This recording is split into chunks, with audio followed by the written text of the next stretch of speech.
लाडकी बहीण योजनेचा पुढील हप्ता जमा होण्यापूर्वी या कागदपत्राची तपासणी होणार, तरच आपल्याला पुढील लाडक्या बहिणीचे पैसे मिळणार, नाहीतर या योजनेसाठी अपात्र आपण ठरणार. तर कोणकोणती कागदपत्रे आहेत याची तपासणी होणार आहे, हे आपण या व्हिडिओमध्ये पाहणार आहोत. तर स्वागत आहे तुमचं आमच्या यूट्यूब चॅनलवरती. या चॅनलवर आपण सर्व सरकारी योजना, सर्व इतर योजना याबद्दल माहिती घेत असतो. तर आपण चॅनलवरती नवीन असाल तर आमचा यूट्यूब चॅनल सबस्क्राईब करा. महिलांना आर्थिक पातळीवर सक्षम करण्यासाठी माहिती सरकारकडून लाडकी बहीण योजना सुरू केली आहे. या योजनेअंतर्गत दर महिन्याला 1500 रुपये दिले जातात. मात्र आता विधानसभा निवडणुकीपूर्वी माहितीने या योजनेच्या पैशामध्ये वाढ करण्याची घोषणा केली होती.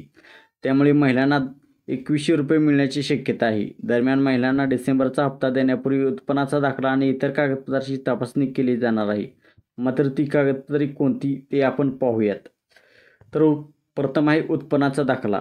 लाडकी बहीण योजनेच्या अर्जदार महिलांनी त्यांच्या कुटुंबाच्या वार्षिक उत्पन्नाची पुष्टी करणारी कागदपत्र सादर करणं आवश्यक आहे.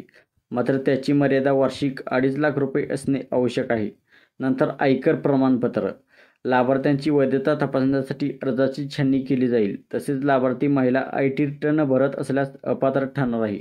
तर ज्या महिला टॅक्स भरणार आहेत त्यांचे आयकर प्रमाणपत्र देखील तपासण्यात येणार आहे. नंतर सेवानिवृत्ती पेन्शन व वाहन मालकी. निवृत्ती वेतन प्राप्त करणाऱ्या किंवा चारचाकी वाहनधारक अर्जदाराची आता तपासणी केली जाणार आहे. मात्र यामध्ये काही त्रुटी आढळल्यास अर्ज बाद केले जातील. तर ज्यांच्याकडे वाहने आहेत त्यांची तपासणी आता होणार आहे. आणि नंतर क्षेत्र. 5 एकरापेक्षा जास्त जमिनीच्या मालक असणाऱ्या महिला या योजनेसाठी अपात्र ठरणार आहेत. तसेच प्रत्येक कुटुंबातील केवळ 2 महिलांनाच हा लाभ दिला जाणार आहे.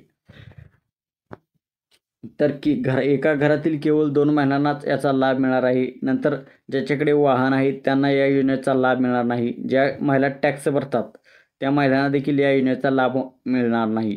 आणि उत्पन्न ज्याचे 2.5 लाखापेक्षा जास्त उत्पन्न आहे अशा महिलांना देखील या योजनेचा लाभ घेतला जाणार नाही.